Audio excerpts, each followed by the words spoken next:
What's up, guys? This is Life Knowledge, and I'm Justin Alphabet. Go ahead and like, comment, and subscribe down below. Watch to the end of the video so you can understand why pain and pleasure are so important.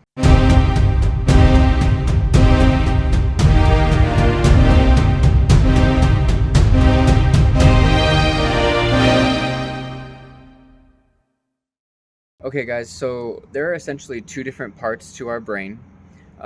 We have the conscious mind, which is the forefront of our mind, which is our conscious thoughts. And then we have our subconscious mind, which is like the underlying thoughts, our habits, our heart. And it keeps our heart going, keeps our heart beating, and several other things that it keeps going in the background. So why it's so important is because when we have things in subconscious thoughts, our subconscious mind only divides them into two categories. Your subconscious mind can't tell the difference between fiction and non-fiction. So it can't tell the difference between what's real and what's not real. Reality doesn't matter to your subconscious mind.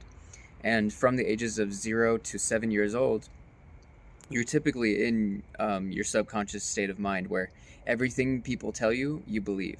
That's why people believe in Santa Claus or the Easter Bunny or things for so long, is because when they were told when they were younger that that's the truth, they believed it, because children are very impressionable from young ages until 7 years old. They basically don't know what's reality and what's not, and that's okay. Like, obviously, unless they're told something that's not true or hurtful or have a traumatic experience, that needs to be healed. But that's why your brain can't really tell the difference between pleasure and, or only categorizes into two different things, pleasure and pain. It can't really tell the difference between anything else, just the fact that something is pleasurable and good or painful and bad. And so sometimes that's why people have addictions. That's why people have trauma. That's why people, hold on to things that they've held on to forever. So why pleasure and pain are so important is because when, like, for example, like when you go to the gym, you have pain, right? And so your subconscious mind tells you that that's not a good thing.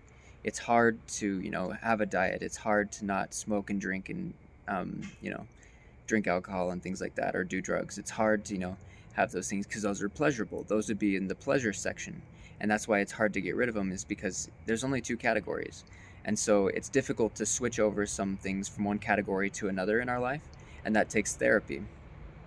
But I'm going to take you guys through a quick therapy session to help you understand how to get this, like one thing to another. Like, let's say cigarettes, for example.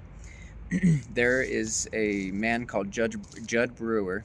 He's a habit psychologist and does things of that nature, I'm pretty sure. But he has a TED Talk and many YouTube videos that teach about quitting smoking, and he has some apps and things like that to help people get over their addictions. And so one thing that you're going to want to pay attention to is like, think about what's bad about your addiction, right? You have to get disgusted or think about the things that are gross about the addiction. For example, Judd Brewer has people think about the who, what, when, where, and why of smoking a cigarette. And he has you go through all the emotions, like, what does a cigarette look like? What does it taste like? What does it smell like?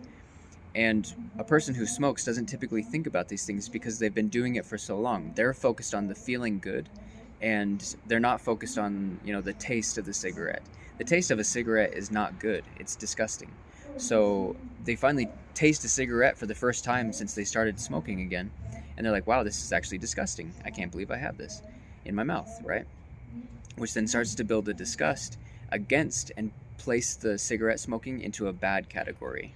It starts helping you understand that cigarette smoking is not good and place it not pleasurable, and it's more of a pain. And so many things can be done like this. The trick and the tip that I want you guys to ask yourself is this: why am I doing this? And asking yourself why in a specific way will help you determine why something is stuck in your subconscious. So like I was saying, there's two halves to the subconscious. There's the good and the bad, right? There's pleasurable and pain.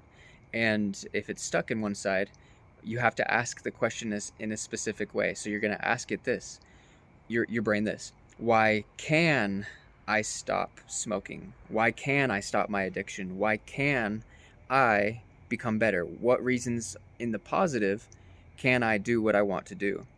And the reason why you do that is because if you ask why can't I do this, it'll give you all of the negative reasons why you're unable to stop your addiction.